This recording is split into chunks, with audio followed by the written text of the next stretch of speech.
The school here has changed recently. Could you tell us a little bit about that change? Well, how recently? In the past 10 years?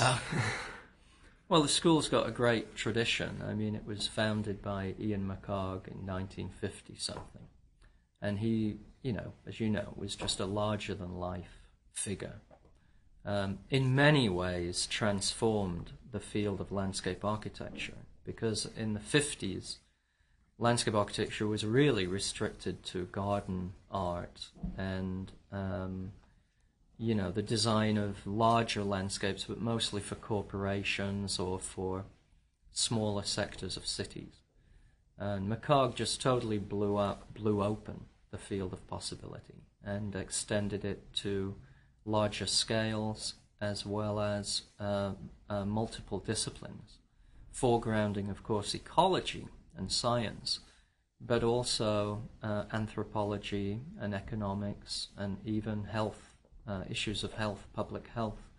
So, in a sense, he took, a sort of garden profession and expanded it to a much greater world of political and social and environmental relevancy.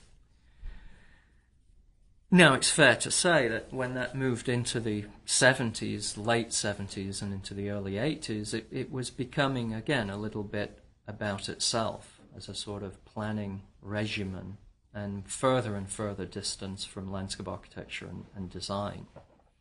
And when McHarg stepped down as chairman and Anne Spurn came in, her mandate was really to bring design back into the foreground. And she hired me as a young assistant professor at that time, and there were others.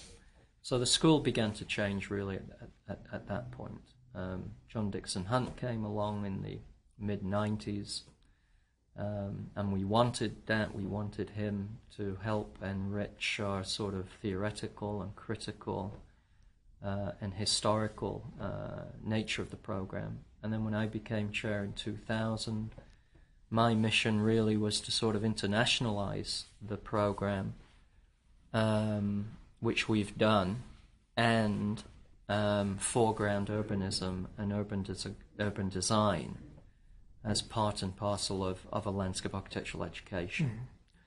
So what I really want is for graduates from Penn to be the sort of practitioner I was just describing, that they can sit around a table with traffic engineers and planners and architects and not be intimidated and not feel that their scope is restricted to the open space, but to be able to be actively a participant in how the project discussion evolves.